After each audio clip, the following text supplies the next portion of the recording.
الشيطان الرجيم بسم الله الرحمن الرحيم عظم الله أجورنا وأجوركم بمصابنا بسيدنا ومولانا أبي عبد الله الحسين عليه السلام وجعلنا الله وإياكم من الطالبين بثأر بين يدي الإمام المنصور المؤيد المهدي من آل محمد اللهم صل على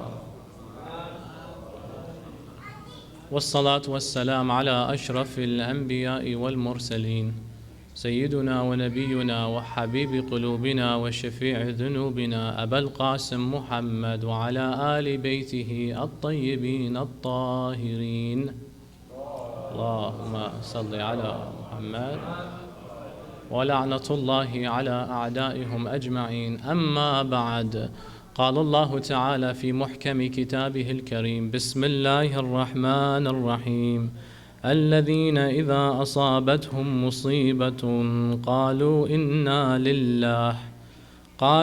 لله وإنا إليه راجعون آمنا بالله صدق الله العلي العظيم صلوا على محمد وآل محمد صل على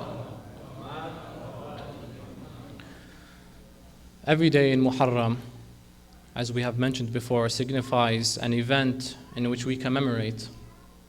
The past nights preceding tonight, we highlighted Muslim ibn Aqil, we highlighted the Ansar of Imam al-Hussein, we highlighted several personalities in the previous nights, and today, likewise, is no different. But today there's an issue that I have to bring forward.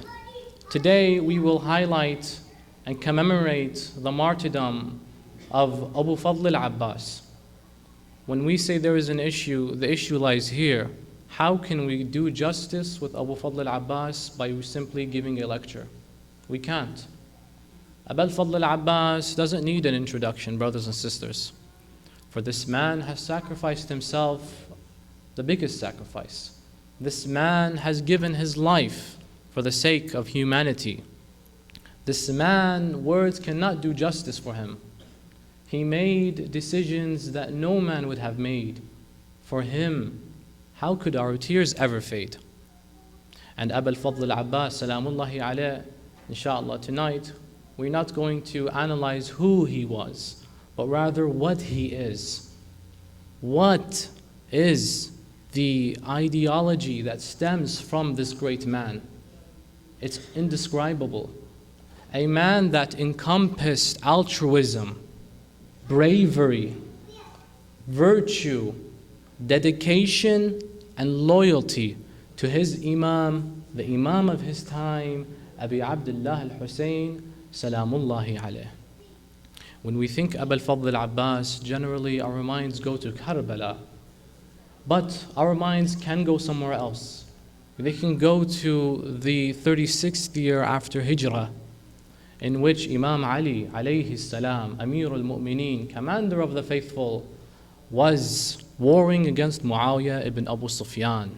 The famous incident in which, the Battle of Siffin, in which Abu Fadl made an appearance for one of the first times. Abu Fadl al-Abbas's first appearances was not in Karbala, but rather when he was in his youth, in his adolescence. He was young. According to narrations, he was as old as one of the youth I see here, 11 years of age. Young, but he made an appearance in the Battle of Siffin, because they say Abu Fadl al-Abbas was commanded by Imam Ali to emerge from the army and take on the opposition by himself. You would think, does Imam Ali have so much confidence in this young man? Imam Ali doesn't need to announce that he has confidence in al-Abbas, because when you look at Abbas, historically speaking, at his adolescence, he was quite large, he was tall. He was fierce, he was brave, and he was strong. He was loyal. He encompassed all the virtues of a champion. And likewise, at a very young age, he embodied those virtues not only on the battlefield, but in his personal life and in his social circles. When you find somebody like Al-Sayyida Al-Tahira Al-Mu'mina Al-Baneen Salamullahi alayha, the mother of Abu Fadl, telling Al-Abbas, listen, my son, your brother is Imam Hussein. When you look at him, never say to him, my brother Hussein. In fact, call him my master and my leader Hussein. Never call him by his name. Say, Sayyidi wa Mawlai Abi Abdullah. She says, you hold that much honor for him. Block him, protect him, aid him in whatever situation it may be. Show love to the son of Fatima Zahra. Likewise, growing up, Abul Fadl Abbas was raised under a household that taught him to only show compassion to his siblings and abide by their rulings and their sayings.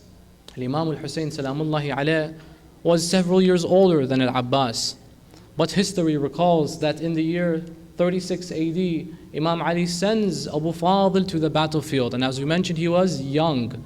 He sends him forth, but he hides his identity. So the opposition, the people, the followers of Muawiyah ibn Abu Sufyan are perplexed. Who is this individual coming to face us? They thought he was just another warrior out there, where they didn't realize it was the son of Imam Ali. He wore a mask as commanded by his father. And he went forth and he fought the masses and he killed the enemies of this religion and the enemies of humanity, because the enemies of Islam are the enemies of humanity. We identify enemies as those that harm the name of sanctity in this earth. Sanctity can branch into humanitarianism. Sanctity can branch into the environment. Sanctity can branch into faith. Anybody that is being under attack by unlawful forces, those are not the enemies of Islam, but also the enemies of Allah subhanahu wa ta'ala. And we don't have to mention the names of certain groups that are terrorizing the world today in the name of Islam. These people may call themselves Muslims, but they are in fact the most opposite and furthest away from the message of Islam. And these were the same people that Al-Abbas had to face on the 36th year after Hijrah in Syria today. What a coincidence. Facing people like Muawiyah ibn Abu Sufyan at that time. And when he faced them and removed some of them, most of them, from the face of the earth, they came forth and they said, Ya Ali, take off your mask. Because they were confused. They thought this was Ali fighting so ferociously. Because a man that fights like Abu Fadl gains his skills from none other than the master of Abu Fadl, the master of the faithful, Amir al-Mu'mineen, the one titled Asadullah al-Ghalib, Ali ibn Abi Talib. They said, Ya Ali, remove your mask if you want to face us some more. He went back and he got permission from his father. Should I take off my mask or no? Should they be aware of my identity or no? Imam Ali then approaches the opposition from behind on his horse. They said, confused, if you are Ali on that horse, then who is that? Abul Fadl Abbas looks at his father with permission. His father grants him permission to remove the mask. And he removes it and he says, Ana Qamar Bani Hashim, Abul Fadl al-Abbas. And I am here to protect the message of Islam from treacherous people of you, like you, of your types. Abul Fadl al-Abbas made an appearance in the 36th year after Hijrah, brothers and sisters. And likewise, Abul Fadl al-Abbas also made the greatest sacrifice and the greatest appearance in the 10th of Muharram. Because generally when we remember Abu Fadl, we remember his events and what his actions were on that very delicate, sensitive, very heart-touching and warming day, that afternoon, in which he had to give up everything, in which he had to let out everything. And this was apparent from his previous actions when he does something like this in Karbala, where he sacrifices his life. Brothers and sisters, when you go through 3 days of no water, not a drop of water in your mouth, yet you have the water in your hands, you feel the coldness, but for some reason, right here, this is a fundamental point. You throw that water. You don't set it down. Subhanallah. You throw that water. And I'll reiterate, you don't set it down. When Allah says in the Quran, we created everything from water, that means life is not life until it has water. So we can say Abul Fadl Abbas didn't throw water, he threw life away for Hussein in the 10th of Muharram. Abul Fadl al-Abbas. When you ask some people, today ask yourself, there will be always somebody in our families that we have a very close relationship with, a relative. And if not in our circle, in our outer circles, there's always that one person, and I'm pretty sure you can think of them right now, that you think of when you think of comfort. There's always that one uncle, perhaps, that you have a relationship with above all the others. And that doesn't mean that you despise the rest of them and only focus on one. No, this is fine. You can have one uncle that you revere, that you speak with in your times of needs, that a relative that you come forth for comfort. Likewise, Rasulullah, Muhammad sallallahu alayhi wa alihi wa sallam. Allahumma salli ala Muhammad wa ala Muhammad. Would approach his uncle, Sayyid al-Shuhada, Hamza, salamullahi alayhi, for the comfort and the love that he needed from his uncle, his beloved, to the point in which when Hamza, Sayyid al-Shuhada, salamullahi alayhi, by the way, there are 3 Sayyid al-Shuhada, if you want to recall. Number 1 is Hamza, the first one. Number 2 is Ja'far al-Tayyar, the brother of Imam Ali. Number 3 is Abi Abdullah al-Hussein, Sayyid al-Shuhada, the master of the martyrs. When Hamza was martyred in the battle of Uhud, Rasulullah returned to Medina and said, why is nobody lamenting and crying over my uncle Hamza? Why is nobody showing one tear over my uncle and beloved Hamza? I loved him. How come nobody shows that affection that I had for him? Don't we say we love those that you love? Inni silmun liman salamakum, wa waliyun liman walakum, wa harbun liman harabakum. We are pleased and satisfied with those that Ahlul Bayt were satisfied with. We are enemies with those whom Ahlul Bayt were enemies with. Likewise, Rasulullah says, show the sadness over Hamza, salamullahi alayhi. And you have, in this situation, on the 10th of Muharram, in the 61th year after Hijrah, in Karbala, a similar situation occur. But with whom? Between who, brothers and sisters? Between As-Sayyida Sukayna and her uncle Abbas. Like we mentioned, there's always that one uncle that you love above all the others. And at that time, she had no other uncle. One of them was martyred. Al-Imam al-Hassan was martyred. The others were gone one after another. She had one left, and that was her beloved Abbas. She would play with her uncle. She would laugh with her uncle, and her uncle would play with her and laugh with her and show her comfort. His niece, his beloved Sukayna, and likewise his beloved Ruqayya. These young girls of Imam al-Hussein would approach their uncle, playing with him, asking their father, "Oh Hussein, where is Abbas? We want to see him and have fun with him."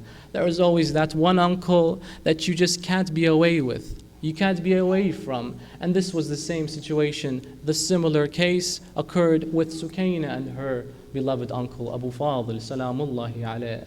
Brothers and sisters, when the time occurred in which all the Ansar were martyred, in which every single one of them left, when Hussein lost his sons, his beloved Ali al-Akbar, and his beloved Abdullah al-Radiya, and his beloved Ansar and Ashab, his companions and his loyal followers, he had no one left. And the time was coming to an end.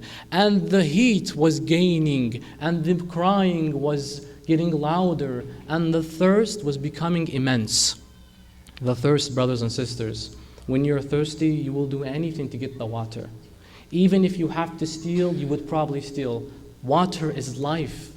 We created everything from water, like we said, the Quran mentions. If you are deprived of water, what more do you have in life when the life itself is gone from you?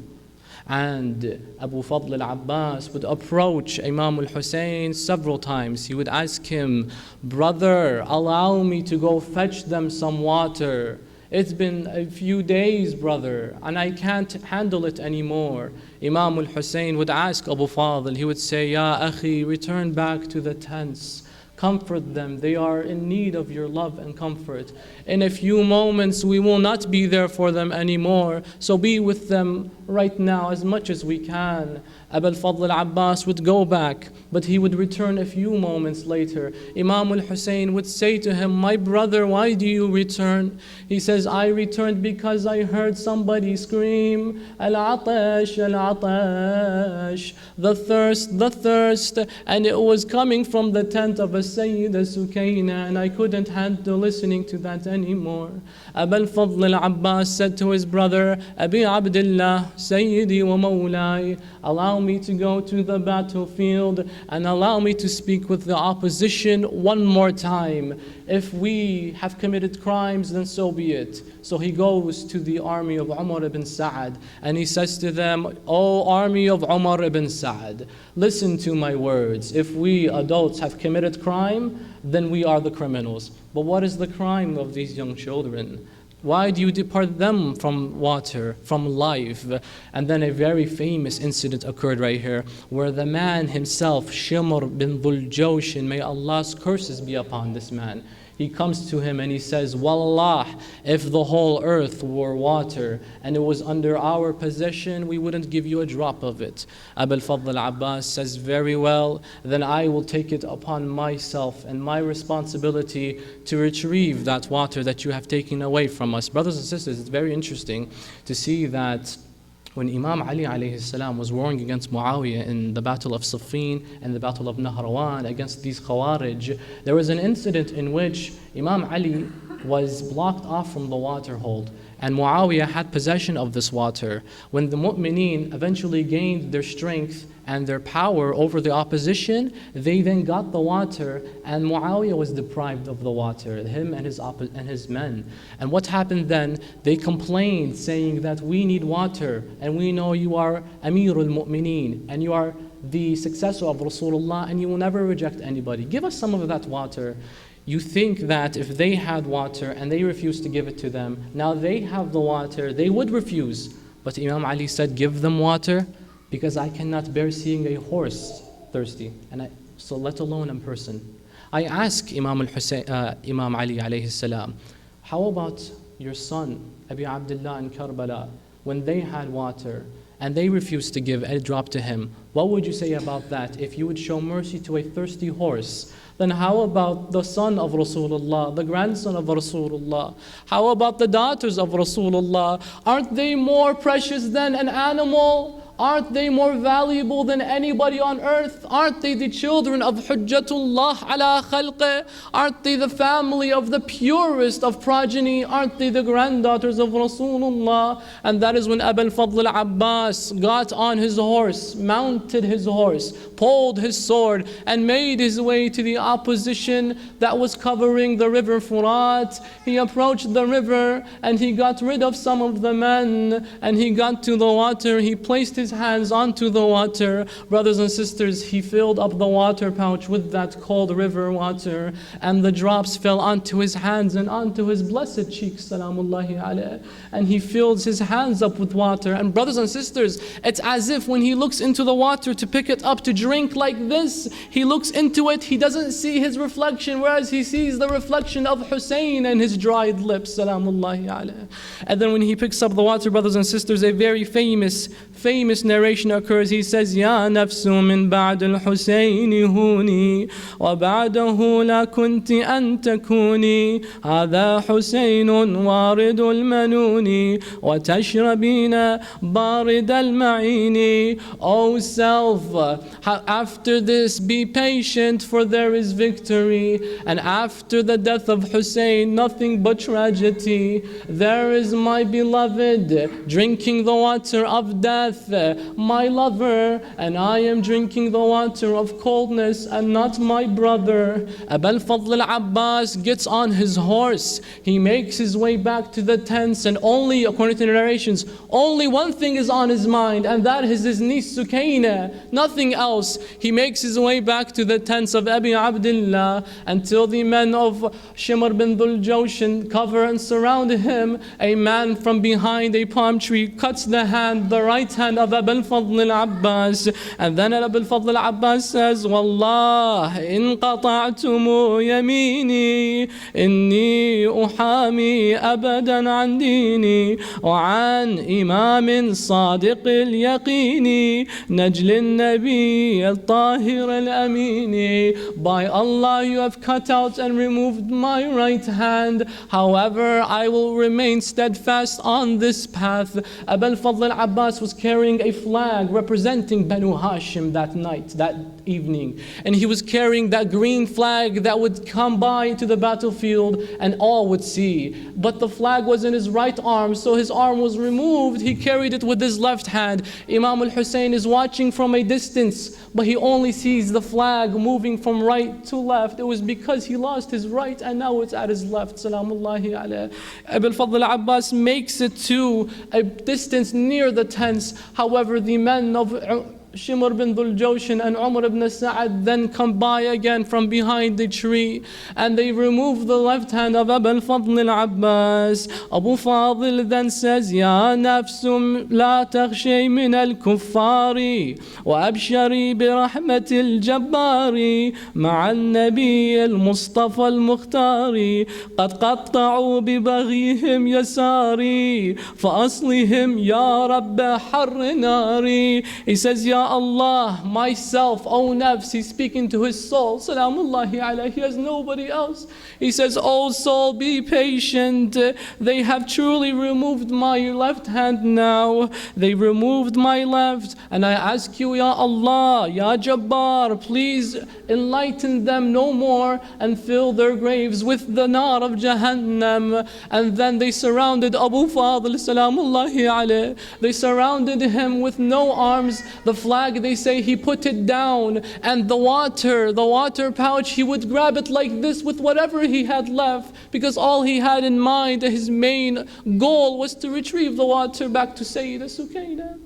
He went back and some more men approached him. More of these men came down and they surrounded him. They showered arrows upon Sayyiduna Abu al-Fadl until an arrow came and struck him in his right eye. And another arrow came and hit him in his chest. Abu al-Fadl al-Abbas fell from the horse and he screamed, Akhi ya Hussein, adrikni. Akhi ya Hussein, brother Hussein, help me. Notice we said al-Banin would say, never call him brother, never call him anything except Sayyidi wa Mawlai. But at this time he has nobody but his brother, Ya Sayyida al-Banin. Brother Hussein, help me. Imam al-Hussein retrieves himself and goes to the area where Abu Fadl was. He gets rid of the men that were there and he sees him on the ground covered with blood, 2 arms, no more. And he says something very heartbreaking. He says, Al-an ankasara dhahri. He says, Wallah, right now my back has broken, because he was the backbone for Imam Hussein. If he is gone, who is there to support him, brothers and sisters? He goes to Abu al-Fadl al-Abbas. He gets him and he says to him, Abu Fadl says to Imam Hussein, please don't kill me right now at this moment, because I want to be with my brother one last time to tell him goodbye. Imam al-Hussein says to Abu al-Fadl, it is me, your brother Abi Abdullah, and I am here with you, my brother Abbas, my beloved Abu Fadl. Abu al-Fadl al-Abbas then is placed upon the shoulders, the lap of Imam Hussein. Imam al-Hussein is trying to place his head on his lap. Abu al-Fadl al-Abbas removes his head and insists on putting it onto the ground. Imam Hussein puts his head back to his lap. Abu al-Fadl al-Abbas takes it out of his lap. He says, brother, why do you remove your head from my lap? Abu al-Fadl al-Abbas, I remove my head from your lap. He says, I remove it from your lap because in a few moments, where is your head going to be? On whose lap? Imam al-Hussein says, I wanted to take him back. I wanted to take him back to the tents. Al-Abbas would say, don't, I'm embarrassed from Sukaina. I promised her water and I failed in doing so. Don't take me back. Imam al-Hussein leaves him right there and he returns to the tents And as Sayyida Sukaina, the 6-year-old daughter of Imam Hussein, says, Aina Ammi al-Abbas? Where is my uncle Abbas? Where is my beloved Abu Fadil? He says, Abu Fadil has now returned back to his grandfather Rasulullah. Ibn Fadl al-Abbas has now departed us. It is just you and me, my beloved daughter. Salamullahi alayk. Assalamu alayka ya Abul Fadl al-Abbas. Assalamu alayka ya Qamar bani Hashim, ya Babul Hawa'ij, ya Kafil al-Hawashim. We ask Allah subhanahu wa ta'ala to take us on the path of Muhammad and al-Muhammad. We ask Allah subhanahu wa ta'ala with the shafa'ah of Abi Fadl al-Abbas to grant us the intercession of Muhammad and al-Muhammad. We ask Allah subhanahu wa ta'ala to accept our deeds on this night. We ask Allah subhanahu wa ta'ala to raise us with Muhammad and al-Muhammad. We ask Allah subhanahu wa ta'ala to grant us the ziyarah of Sayyiduna wa Mawlana Abu Fadil. We ask Allah subhanahu wa ta'ala to grant us the visitation of Imam al-Hussein in Karbala and Imam al-Abbas in Karbala. We ask Allah subhanahu wa ta'ala one last final time to accept our a'mal on this night, and inshallah we can benefit from these days up until the 10th of Muharram, inshallah ta'ala. وآخر دعوانا أن الحمد لله رب العالمين وصلى اللهم على محمد وآله الطيبين الطاهرين.